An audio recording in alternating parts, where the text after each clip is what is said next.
I think everybody of you know for some years that sometimes people from Austria can be very successful in Hollywood. So not only there, also in politics, but Arnold Schwarzenegger was not the first one. And if we look on Christoph Waltz, not the last one. And there is a long tradition, and some of these people had also played a very important role in politics. And so I want to talk about this, about from Central Europe, where the people came here to Hollywood, and the role of them, of Central European creative artists in movie industry and their anti-fascist propaganda activities. So in 2013, the German author and journalist Hannes Stein, who is living in New York City, published a novel called Der Komet, The Comet, Alternative History of the World, where we can find the following citation.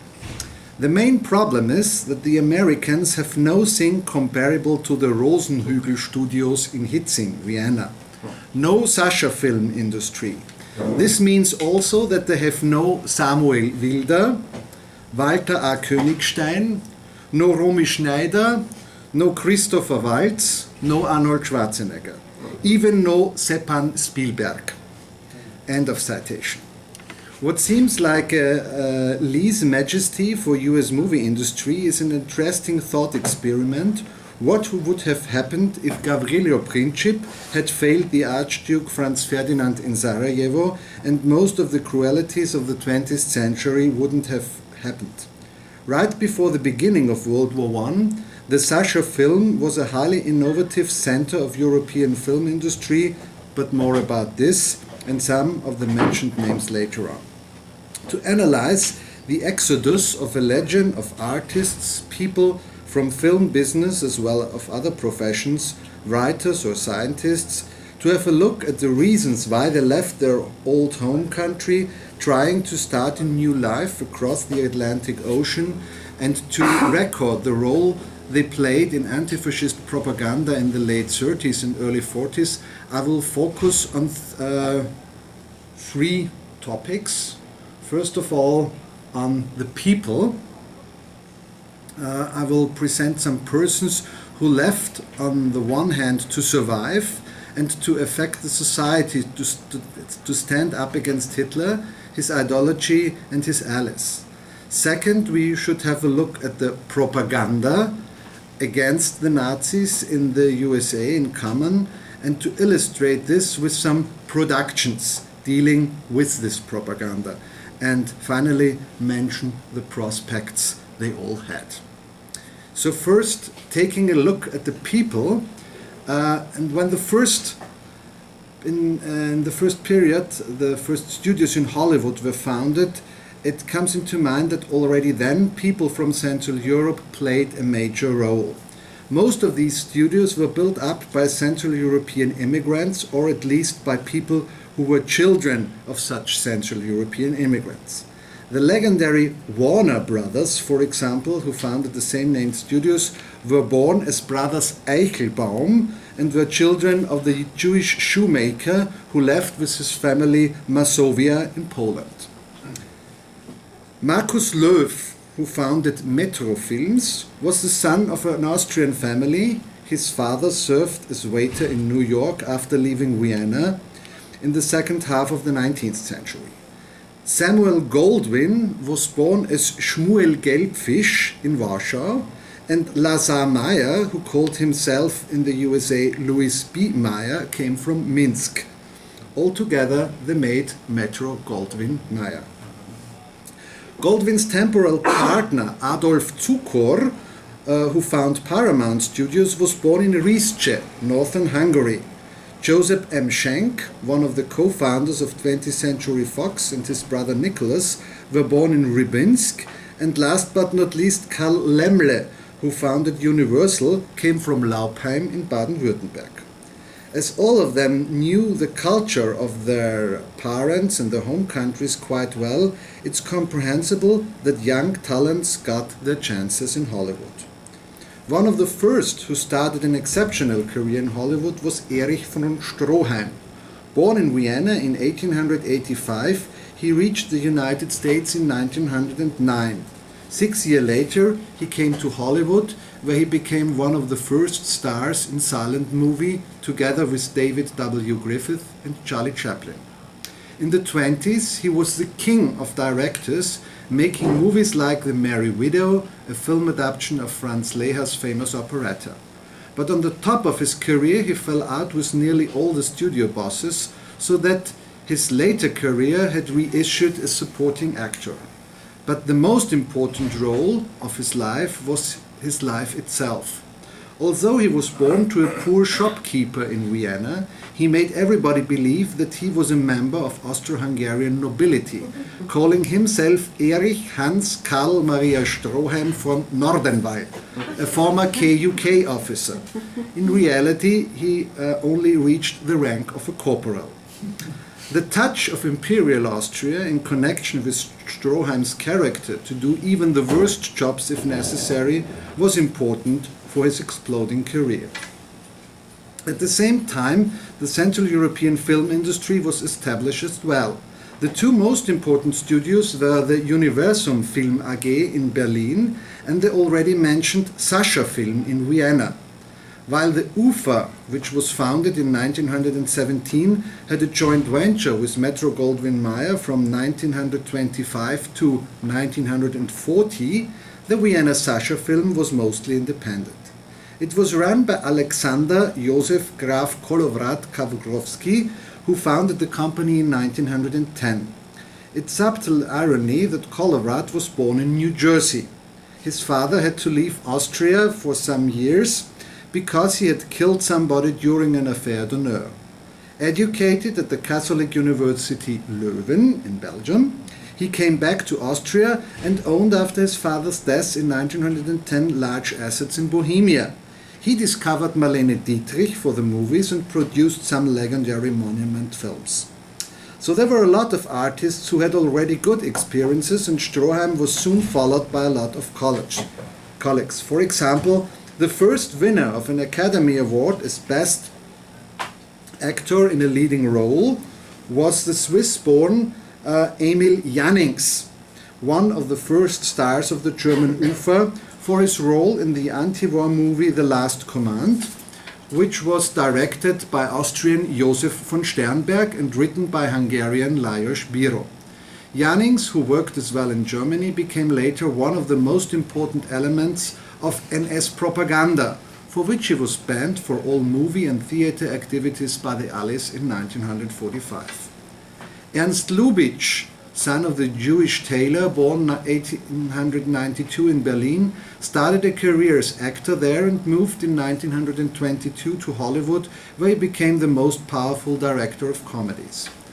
One of the first refugees in business was Luise Reiner, called the Viennese Teardrop. Born in Düsseldorf, she moved to Vienna, where the famous theater principal Max Reinhardt gave her the first role in his Theater in der Josefstadt. Louis B. Mayer brought her to Hollywood, where she won for her first two movies 2 times an Academy Award in the following years 1936 and 1937. Her career ended only some years later when she, one of the first emancipated women in Hollywood, came in conflict with the male leadership. The longest career was made by Billy Wilder, who was mentioned already in my citation of Der Komet.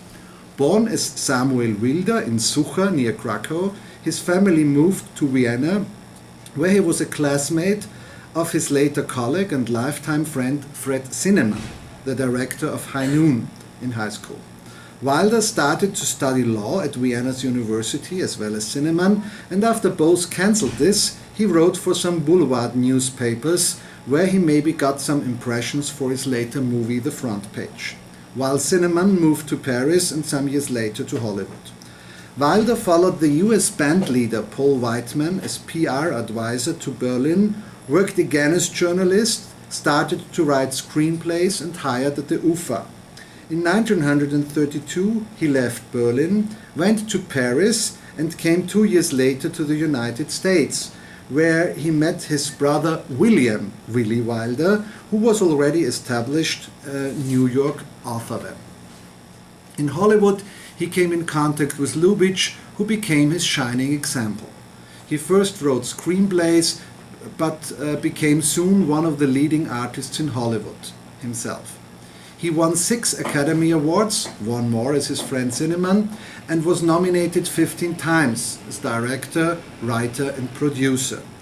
In 1945 he returned to Central Europe as head of the film unit in the Psychological Warfare Division of the US Army. His production The Death Mills shows the liberation of Bergen-Belsen and was the first documentation about concentration camps. His first own anti-fascist production was the movies Five Graves to Cairo, where Erich von Stroheim played General Rommel in 1943. Wilder was in fact part of the Central European community in Hollywood and held the contact to his home until the end of his life, but he explicitly wanted to become and stay an American. Hedy Lamarr, born in Vienna, was called Hollywood's greatest beauty in the late 1930s and early 1940s. Born into a well-established Vienna family, she was educated in a Swiss boarding school where she got acting and ballet lessons. At an age of 19 years, she provoked a big scandal as she played the leading role in the Czechoslovakian movie Extase because of a nude bathing scene. You can see part of it behind me running. She married the weapon dealer Fritz Mandl, fled his house to the US, and started after the divorce with the help of Louis B. Mayer a remarkable Hollywood career. In 1942 she developed together with the composer Georg Kastner, son of German immigrants, a telecommunication system for torpedo control. As the US Navy wasn't interested, the idea was forgotten until it was rediscovered in the late 20th century. Today, Lamarr's and Antal's invention is the basis of every mobile phone. Lamarr died in 2002 in Florida. Her birthday is today celebrated as Inventors Day and should honor female inventors in a very special way. Besides the stories of success, there were also some sad destinies. About 60% of Central European refugees out of entertainment industry coming to Hollywood had no or only poor jobs. The studio itself did nearly nothing to help them. People who had no financial background were even not allowed to immigrate. Some of the established stars acted more human, like Marlene Dietrich, who housed some of her German colleagues. Ernst Lubitsch and Billy Wilder organized a foundation where all artists who had a job paid a percentage of her loan to support those who were jobless. The refugees came out of every profession, and some came although they were not persecuted by the Nazis but stood in opposition, like the Austrian composer Robert Stolz. Some liked Hollywood, others tried to move on. The Austrian writer Friedrich Thorberg, also a refugee, meant that the only reason for success in Hollywood is to earn enough money to go back to New York City. Some about the propaganda. After World War I, United States re-established the politics of President Monroe, formed in the 19th century. With the presidency of Franklin D. Roosevelt, the interest for Central and South America region became much bigger, but they refrained totally from Europe. It's hardly surprising that the studios, even if they were mostly founded and run by Central European, mostly Jewish immigrants of the first and second generation, had no interests in making propaganda against the Nazis. But the artists thought different. In 1933, a group of actors, directors and screenwriters founded the Hollywood Anti-Nazi League for the Defense of American Democracy. The members had conservative, Catholic, liberal and even communist background. One of the most prominent co-founders was Fritz Lang. Lang, born in 1890 in Vienna, was one of the few immigrants who was already an international star before leaving Europe. His movies Metropolis and M, both produced for German UFA, are masterpieces of film history. Although Lang was classified as half-Jew, Joseph Goebbels offered him in 1933 the position as a Director General of the UFA, and therefore the position of a leading Nazi propagandist. Lang rejected and left Germany as well as Central Europe, and was even able to transfer his whole asset. It's quite interesting that he reasoned this decision with his Catholic belief and not with the fact of being half-Jew. Lang's position was given to Leni Riefenstahl.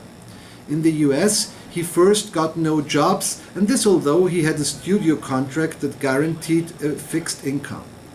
During World War II, he made 3 films against the Nazis: Manhunt, Hangmen Also Die, and Ministry of Fear.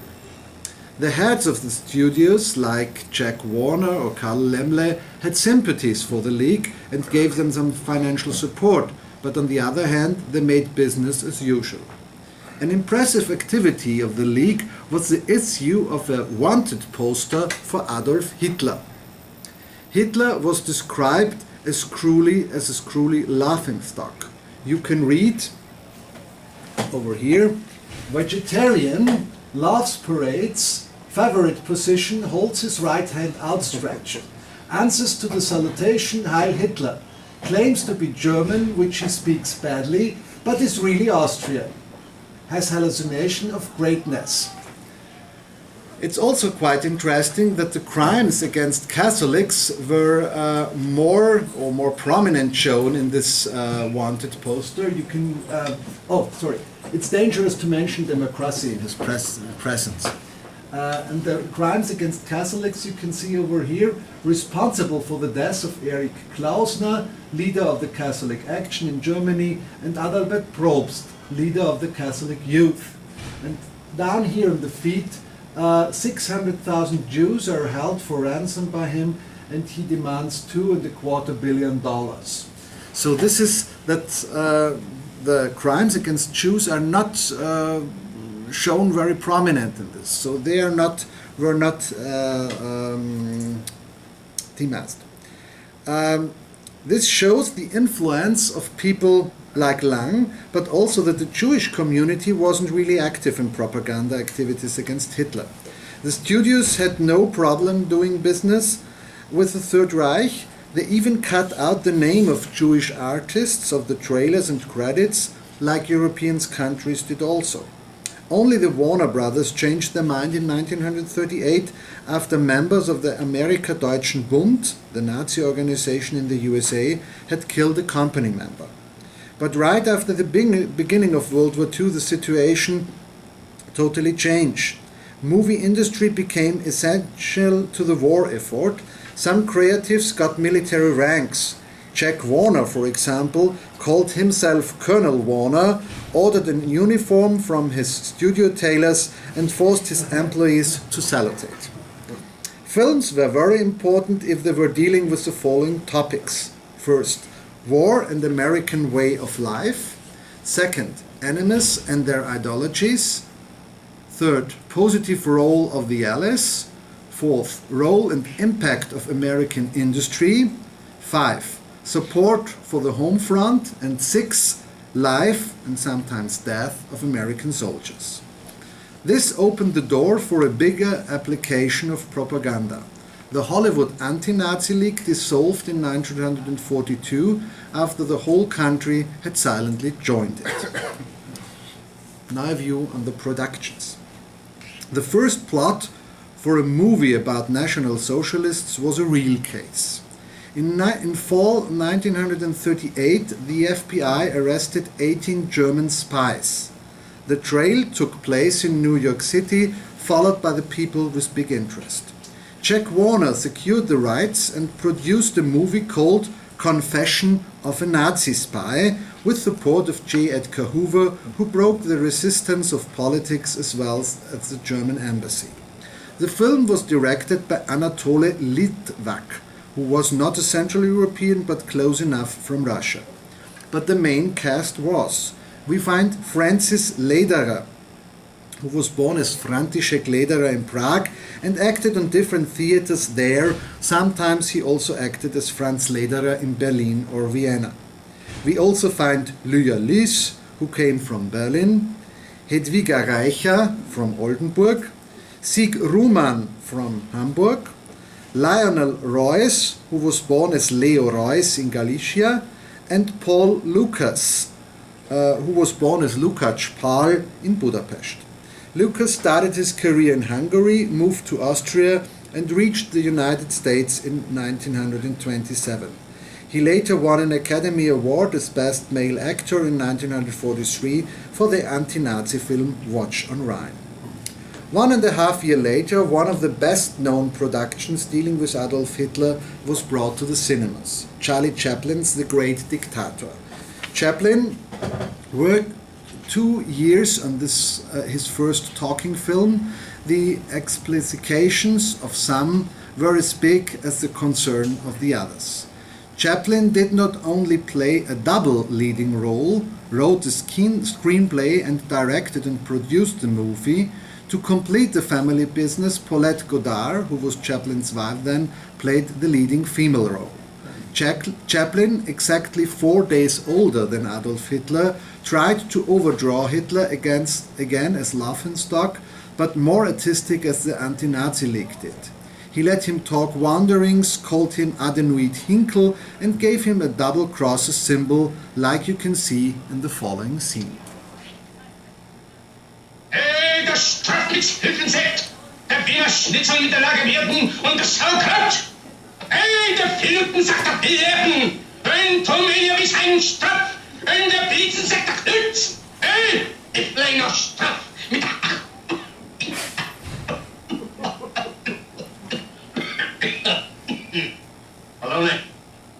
Hallo, die Parteien Stütz mit seinen Eltensack der Hüden, der Straff mit seiner Klatsch. Der Stratz mit Sekretenten da, mit seiner Tratsch mit Sketten, meiner Dieter, wieder Straffen, die Straffen, sie Straffen! Adenoid Hinkle has just said yesterday Tomelia was down, but today she has risen.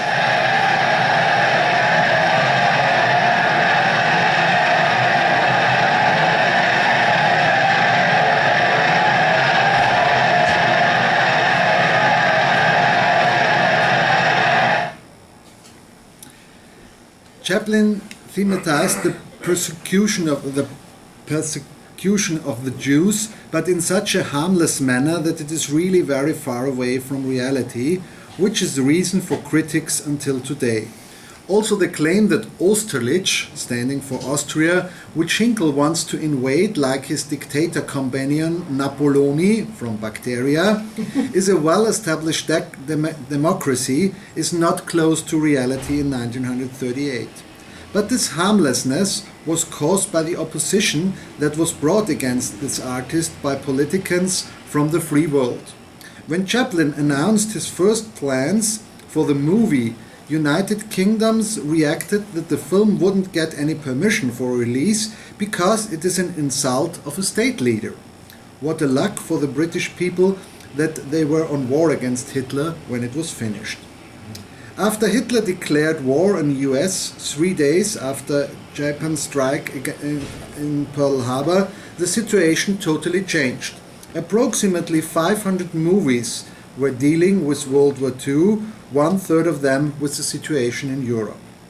In February 1942, Ernst Lubitsch's To Be or Not to Be had its premiere in Los Angeles. It showed the situation in Poland right after the German invasion in a very comedic way, for some critics too comedic.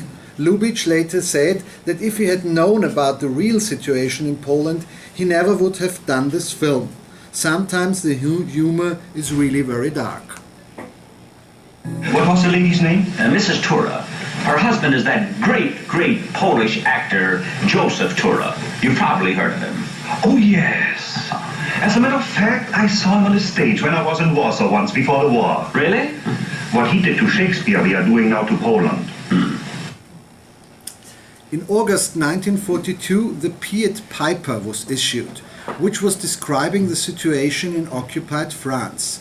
Main character is the Englishman Howard, who came shortly before the invasion to France for a fishing trip and who became, without any intention, the protector of 5 children, with whom he is arrested by the German SS.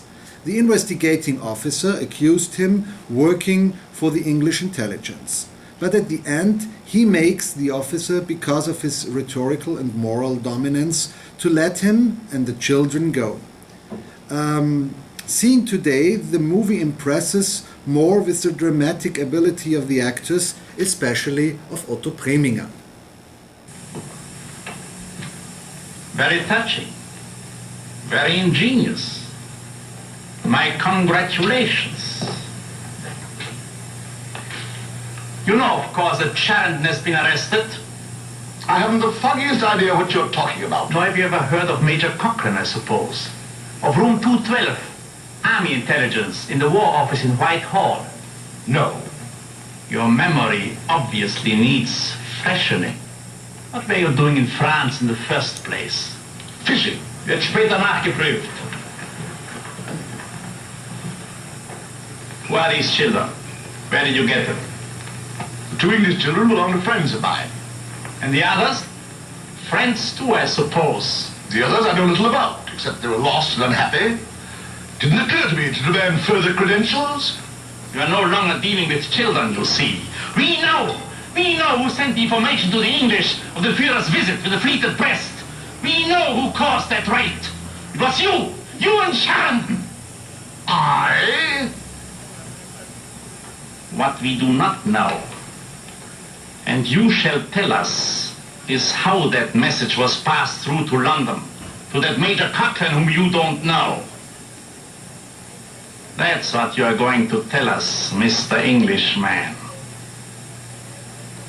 And as soon as it is told, the pain will stop. Not before. It's quite remarkable that in 1942 critics accused Preminger to overdo in his performance. Some even said that no SS officer can be as cruel as Preminger tries to do. Preminger, who was born in 1905 in the Bukowina, was the son of an established Austrian attorney. After studying law like his father, finishing with a doctoral degree on University of Vienna, he became assistant to Max Reinhardt at Salzburg's festival, who also discovered his talents as actor and director. Before World War II, Preminger ran Reinhardt's Theater in der Josefstadt, one of the most important theaters in Vienna. Because of his accent and his Teutonic appearance, he was often casted as bad Nazi guy, also by Billy Wilder in 1953 for Stalag 17. This was for him, whose family was pursued for the Jewish descent in the Third Reich, a special kind of personal revenge. On November the 2016th, 1942, the world premiere of Casablanca took place in New York City. Mostly seen as a melodramatic romance, the film is also the best known and best classified anti-Nazi propaganda work. Except of the American Humphrey Bogart and the Swedish Ingrid Bergman, who replaced the first choice Hedy Lamarr, the film is mainly influenced by Central European artists.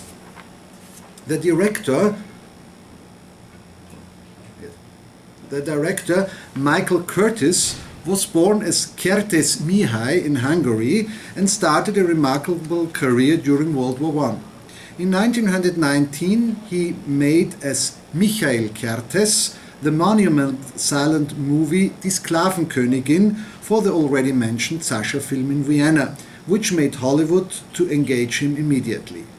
Beside Casablanca, he made 4 more anti-fascist movies, namely Passage to Marseille, Captains of the Cloud, Yankee Doodle Dandy, and the pro-communist film Mission to Moscow, where Stalinism is not only tolerated and the dictator is even heroicized. The third leading actor was Paul Henreid, who played the character of Viktor Laszlo, a Czechoslovakian resistance fighter. Henreid, who was really of noble descent, was born as Paul Georg Julius Henreid, Ritter von Wasel-Weidlingau in Trieste in 1905. The German Major Strasser, who was played by German actor Konrad Veidt, born 1893 in Potsdam. He was already a Nazi opponent before 1933 and left Germany right after Hitler's takeover. Ugarte, the trafficker, was played by Peter Lorre, born as Laszlo Löwenstein to an Austrian mother.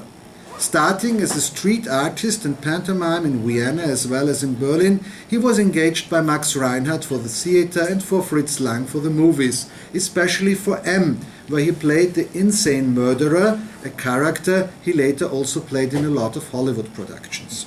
With Humphrey Bogart, he was related in a whiskey-based friendship. S. Sokol, better known as Cuddles, brother-in-law of Joe Pasternak, was born as Jene Göre Grünwald in Budapest. His stage name, Söki Sokol, means blonde moustache, his trademark when he was a young artist. In World War I, he joined the troupe entertainment and became a leading comedian in Central Europe's interwar period. He played in Austrian, German as well as in Hungarian movies and theaters. When Hitler came to Austria, Sokol moved to Hollywood. Already 53 years old, he started his third career.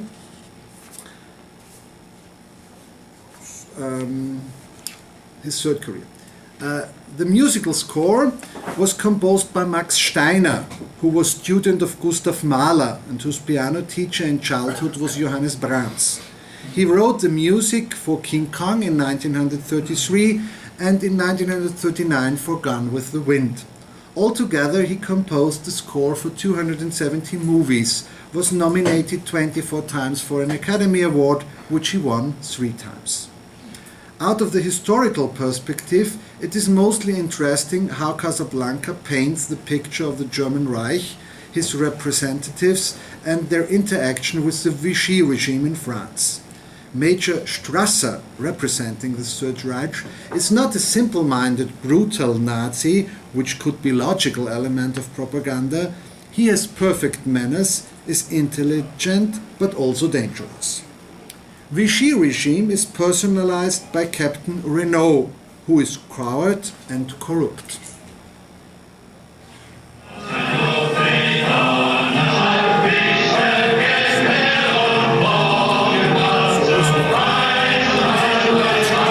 Sorry. Sometimes you don't even know your own presentations, so maybe I cut out here something. The scene I wanted to show is Captain Renault is ordered to close Rick's Cafe, and then he said there's no reason to do this, and Major Strasser says then find a reason.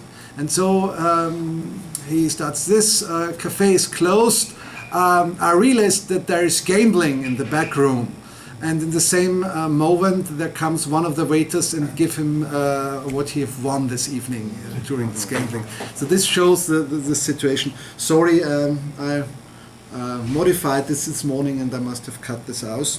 So the scene which is over here should show something else, that the French allies are able to fight against the Nazis if they get an impact from the outside, but this impact doesn't come from themselves, they come from a Central European freedom fighter, in this case from Viktor Laszlo. And so this is what I started before, so now we continue with this.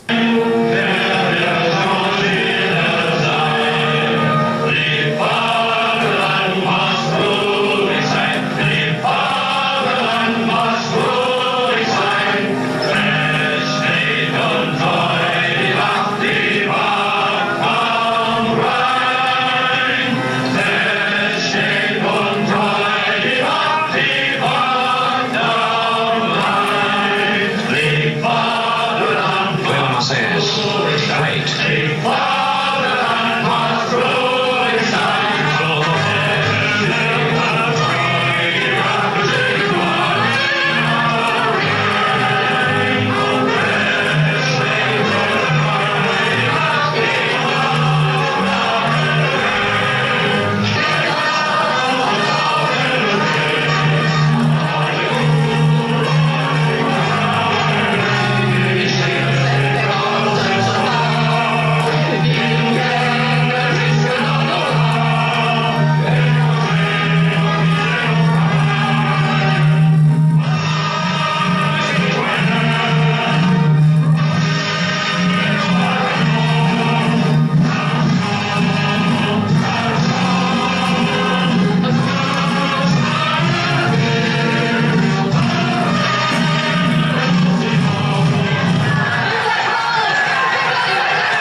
this is very typical. The Republic, the democracy is stronger as the Nazis. They can find, they don't know that they can, but they can do it. And a very important impact over here is also that the Americans have to allow it, which is shown by the scene that Bogart allows it to play this. So this is a very typical element of this. At the end, it goes so far that the French, Capitaine Renault, know that they have another place in the battle, and this is a very legendary end scene.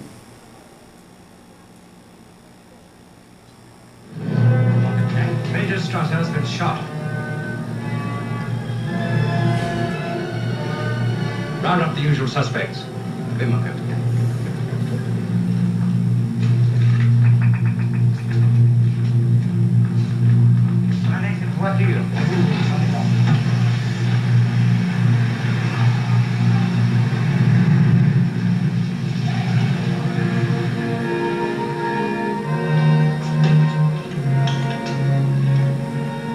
Well, Rick, you're not only a sentimentalist, but you've become a patriot.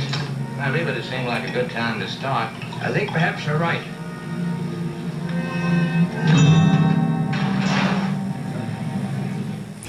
Putting away Vichy, this was they were very early with this because 2 months after the film was published, there was a conference in Casablanca where Vichy regime was banned definitely at the end. So they knew what was coming up at this time. Except of these and many other motion pictures, there were also activities in animated film. The Snappo series, for example, were made to synthesize society for the daily danger, and even Walt Disney made some contributions for the propaganda against the Nazis. One of the best known is the Führer's Face, or Donald Duck in Naziland. Although there is no real documentation of so many Central European stuff for this film, because it's only connected to Walt Disney himself, I want to show a short scene of this production, which won an Academy Award in 1943 for the best short animated film.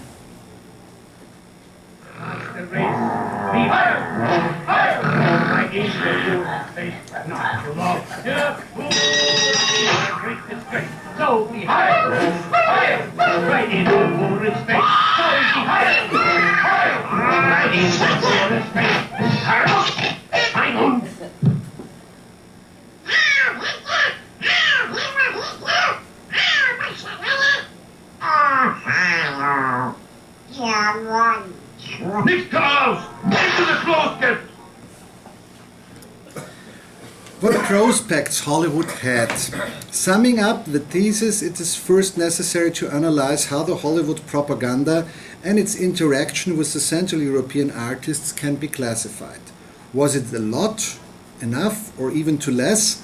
The Fritz Bauer Institute in Germany registered in its database 161 productions which can be classified as propaganda against National Socialism between 1939 and 1945.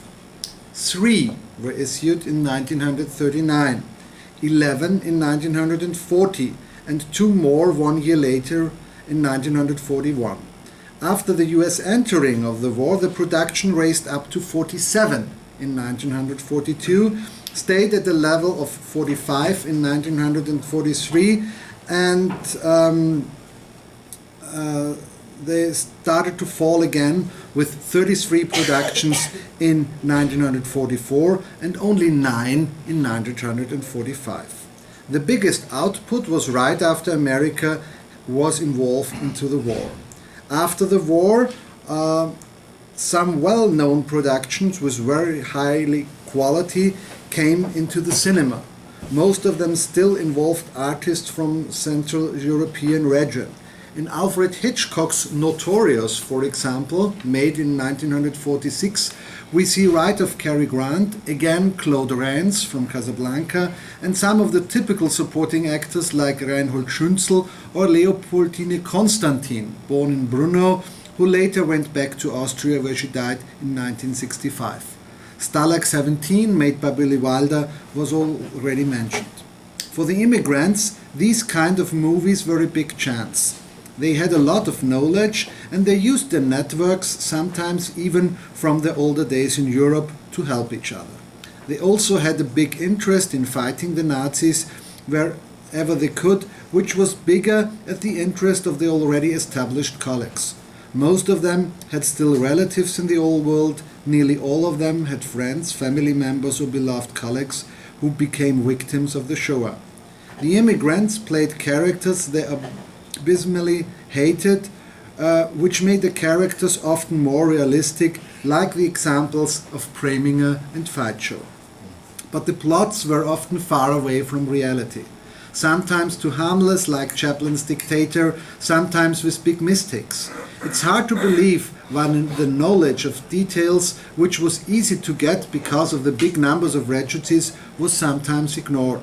Even high-class productions like Casablanca is sometimes far away from reality.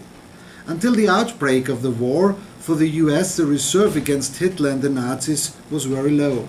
Like Austrian, Czechoslovakian and Hungarian companies, also the big studios cut Jewish names out of the credits. Propaganda against the persecution of Jews is only seen in Chaplin's Great Dictator, and he shows it in a harmless folkloristic way. When Rick, for example, kisses his girl goodbye in Casablanca and sends her to the plane, he waits for being sent to a concentration camp, as he says. The way he talks about this shows that nobody had an imagination what such a concentration camp was. Without the legends of refugees and immigrants of the 30s and 40s, Hollywood probably would not be what it is today. A lot of people with a very high quality moved there, strengthened the industry there, and weakened it in Central Europe. With this exodus, the Nazis also killed, beside killing of million innocent people, the basis of Central European culture. The film industry in Central Europe never raised from the Sava. This is also the reason why there are today only very less extraordinary artists who are able to succeed, like Christopher Waltz or maybe your former governor. Thank you very much. Thank you.